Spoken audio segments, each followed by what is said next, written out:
Welcome to Influential Entrepreneurs, bringing you interviews with elite business leaders and experts, sharing tips and strategies for elevating your business to the next level. Here's your host, Mike Saunders. Well, hello and welcome to this episode of Influential Entrepreneurs. This is Mike Saunders, the Authority Positioning Coach, and today we have with us Miranda VonFricken, who is a life and career coach. Miranda, welcome to the program. Hi, Mike. Thanks so much for having me.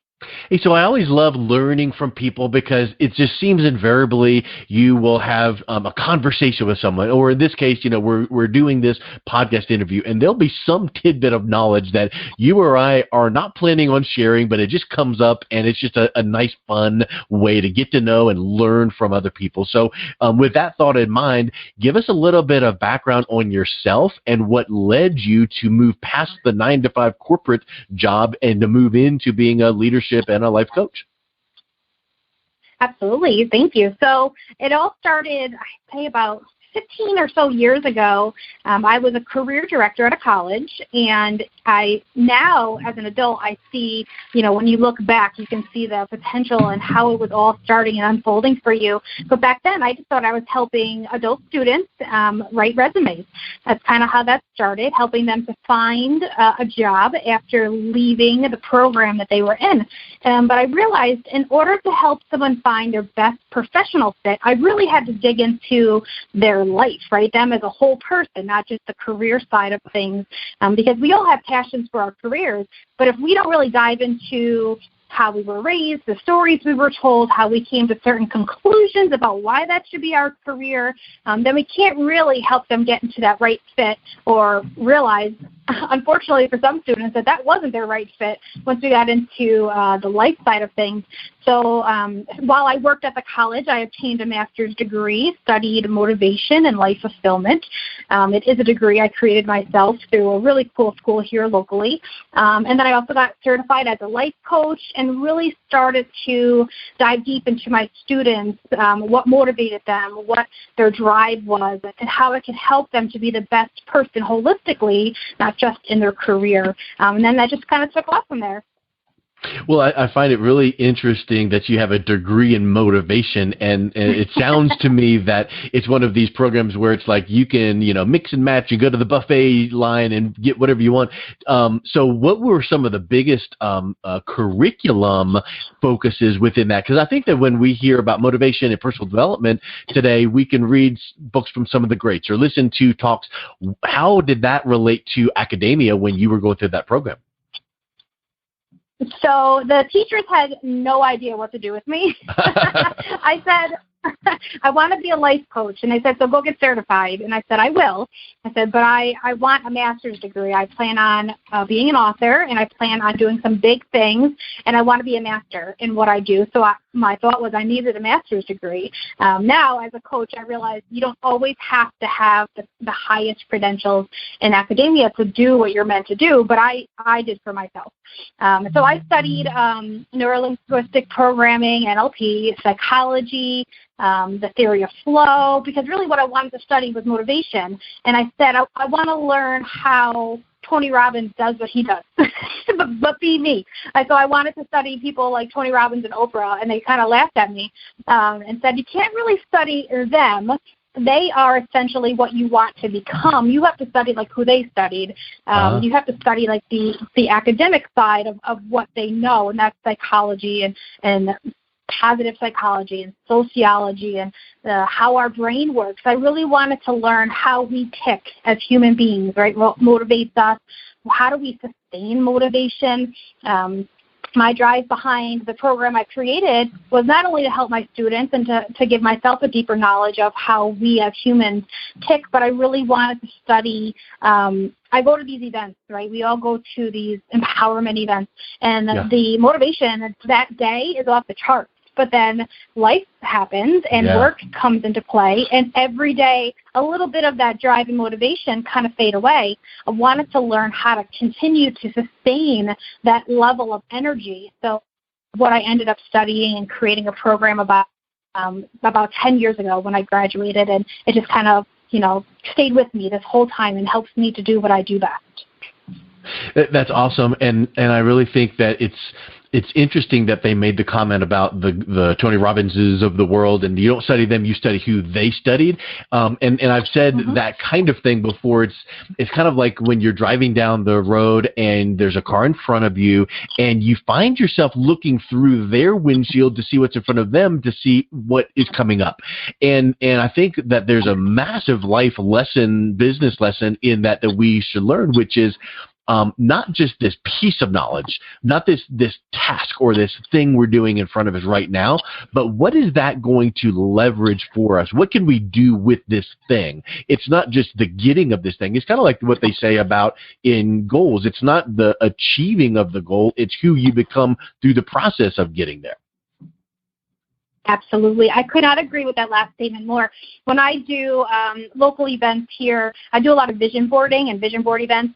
And what I tell the people in this group, it's not about so much what you put on the board.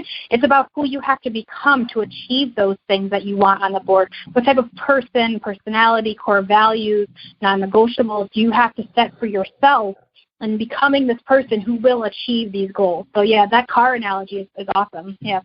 Yeah, so let's talk a little bit about, since we're talking about goals, what are some mistakes that you see people making? Because I feel like, let's do the SMART, and everyone knows about, some of the basics, but let's dig in a little bit deeper. What are some things that people are making mistakes on when they set their goals? They go beyond just the normal things that we hear. Yeah, when people make goals, they don't necessarily look at the long game, right? They most of the time will look in the short term. They'll say, I want to be out of credit card debt, or I want to do this thing, or I want to go on this vacation, or have this happen to me and my family. And it's usually 1 year out or 1 month out. It's usually very short. I want to go see the show or something like that. It's never. I think the 10-year or the long game is intimidating. So of course we want to reverse engineer that, break that down into baby steps. But they're not looking at these goals as steps. They're looking as achievements and check the boxes. So for me, they're not really digging deep enough. They're not exploring who they're meant to be as a whole person. Like, you want to pay off that credit card, awesome, but really you want financial freedom. And what is that? That's so much bigger. Like, they don't know how to think bigger. And I'm not talking like I want to be a millionaire. No, not a millionaire, a billionaire, a zillionaire. Like, I'm not talking that. I'm really talking about like what paying off that credit card in the short term is going to do for you in the long term. And well, how does that make you feel? What is that going to do for your whole family, your whole life if you don't have debt? It's going to allow you to make better decisions. It's going to allow you to invest in things that maybe will help you grow. So I love to pull more out of people when I'm setting goals with them or, planning their next year. I want them to think deeper, not just bigger. Yeah. I'll bet you agree with this too. You have to have a why behind those goals, which is kind of what you were saying, but it's like the what's the why? What's the force that pulls you through that? And about, well, I want to say about 10 years ago now, I wrote a book called Believing Your Why.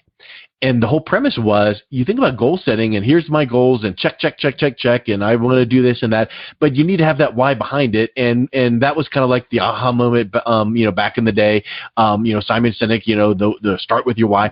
But I felt like if you set those goals too high, and I know this is an element of, goal setting, like, hey, I made $29,000 last year, so next year I want to be a millionaire. That might not be feasible because you might not believe it. But if you went from 29 to, 79, okay, maybe that's more feasible. But where do you feel like it falls into with the personal development, motivation, and goal setting, actually believing why you are setting these goals? So I couldn't agree more. Believing in your why is really the important piece, right? So people will say, oh, hey, what's your why? What's your why? And I think at this point now, people kind of graze over, like their eyes kind of glass over sometimes too about what that means. It's surface level, like, oh, my why is because I don't want to have debt anymore, or my why is my family, my why is to quit my job because I'm not happy. I don't think they really understand what that actually entails. Like, why is so much bigger than one thing. And believing in your why really means believing in yourself, if you think about it, because your why is something that comes from you, your gut, right, your internal instincts and believing in that. But you also have to, while you're believing the why, you have to trust the who, and that who is you. So I really get people, when I speak on leadership, it's about self-leadership for me. Like, if you can lead yourself properly, that means not only creating that why, but understanding it, believing it, and living it. But it's trusting it as well. Yeah, I like that. Believing it is one thing, but then trusting it is a whole other aspect. And I think when you think about pushing or pulling, if you had a rope, how far can you push someone with that rope? Well, you can. If you picture this limp rope and you take the end of it and put it against someone and you push them, it's just not going to do anything. But if they hold on to that and you start gently pulling, you can pull someone, and that becomes something where they want to go. So I feel like when we trust and believe our goal-setting objectives, that should pull us toward them. That should motivate us, not throwing our hands up, rolling eyes, going, okay, I got to do this thing because it's on my goal list. It's got to pull us and draw us, because that's where you're passionate, right? Absolutely. Absolutely. People have to really engage in that feeling of fear, right? So that's what they're thinking. When they don't trust something, it's because they fear it, they don't believe it, they don't have any proof of it. So sometimes you just have to learn to love and trust yourself, and then all the rest kind of falls into place, right? The rest of that is strategy. You know, the foundation of success is really truly believing in yourself and knowing that you've already been given the power you have to achieve these goals. You wouldn't have them on your heart if you didn't have the ability to step into them today, not in the new year or tomorrow, but right away. And let's use that last word that you just said, right away, and think, because it makes me think of something else. When you have this idea or this goal, don't just tuck it away and go, yeah, someday I'll, Get going now, right away. Take some kind of action step toward it right now. Maybe it does not have to be massive action, but maybe something, whatever that something could be, because that starts that momentum. Absolutely. People now, I hear a lot more talk about messy action, and that gets my OCD in a flare. Yeah. So, like hearing messy action, but I understand the thought behind it, right? So we have all these wonderful ideas, and honestly, this is my true belief, is that if you don't act on something that you're meant to, God will give that to somebody else. Yep. Right. And I think that, I feel there's so many wonderful things that the world needs to hear. And if you're being, and I say this wholeheartedly, if you're being selfish and keeping it to yourself, then who are you helping? It's going to fade away. It's going to get lost in the translation of life. And no one's going to be able to create a transformation that you were meant to impart on their life because you were selfish and held on to something. So, yeah, absolutely. Take action, whether it's messy or organized. But really, I think the scariest part is telling somebody what your idea is for whatever reason, whether you're afraid they're going to take it or afraid someone's already going to do it or it's been negated or that nobody will believe you, or, and which is really probably the truth, you're fearful to tell people your idea because then you're going to have to act on it. Yeah. And you just start acting on it and tell people you're already doing it, then it's already out there. They're going to believe you and already trust in you because they know you're already taking action towards it. Yeah, that's awesome. Hey, so let's talk a little bit about something that you just mentioned in passing, is that vision board. And I know that ties into goals, but you say that you use your vision board as your business partner. I do. Her name is V, obviously V for Vision, and I'm literally looking right at her, and it is a she. And I act as if she is a real part of the plan. I work at home by myself, essentially, and that can be lonely, but if I have, I've got the dog and I've got my clients, of course, but when I'm home, I have these tools that I include as a part of my team, right? So my vision board is one of them, and I will literally speak to her every morning. I'll get up after my prayer time, and after I put the kids on the bus, I stand in front of it, I smell my essential oils, and I repeat all the things that are on it. It's almost like incantations, but I'm having a conversation with my vision board because literally it's my vision. It's the plan that I have for my life and for my career. And if I am speaking to it as if it's a live item, a live thing, then I feel I can get the energy back from it, right? So the confidence that it has, because a vision board has finished product essentially on it.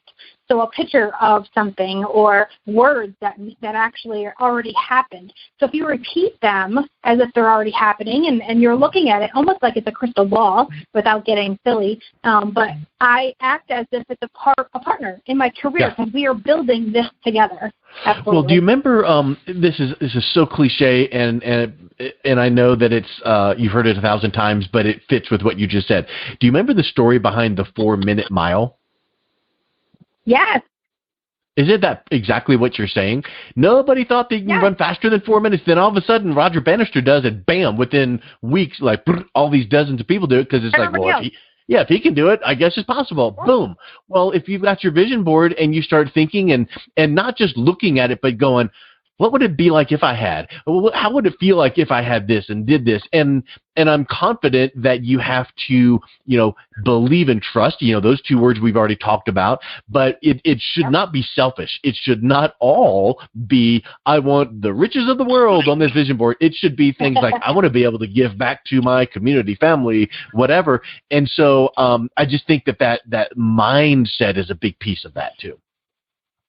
Absolutely. I've got some pictures of riches, like me on a beach, a concert of Jimmy Buffett that I want to attend. I have some fun little things in there too. But I also have words like consistency. That's my word for the year. And I will repeat that in the saying under it. And I talk about abundance and, things that I want to do. A lot of these pictures, too, invoke a feeling in me, not just like a thing that I want. So there's a picture of a woman with her hands spread out overlooking this vast landscape of mountains and greenery. And when I look at that picture, I see freedom. I see, openness. I see her hands raising up to the skies. And so that invokes a feeling in me, which then when I start to read the rest of the stuff and looking at everything else that I'm hopeful for and that I'm working towards, I've already got that feeling now. I'm in a specific state of emotion when I'm reading the rest of it. So it comes with this enormous empowering feeling. So it can be pictures of things you want. I've got some palm trees on this vision board because I live in upstate New York and I don't have any palm trees where I'm looking right now. That's awesome. So things that make me feel a certain way in order to achieve these goals and become that person who will achieve these goals. Yeah, that is so awesome. Well, let's wrap up with what is the best way for someone to reach out, connect with you, and kind of see how you could help them out personally and professionally. Absolutely. So I'm on almost all of the social media sites. LinkedIn is my number one. I'm obsessed with LinkedIn. It's a great platform. But then I'm also on Facebook, all under my name, Facebook, Instagram, and I'm new to TikTok, but it's quite entertaining. And then I have a website, MirandaVonFricken.com. Awesome. Well, Miranda, it was really, really great getting to know you and talking with you. Thanks for coming on. Thank you. You've been listening to Influential Entrepreneurs with Mike Saunders. To learn more about the resources mentioned on today's show or listen to past episodes, visit www.influentialentrepreneursradio.com.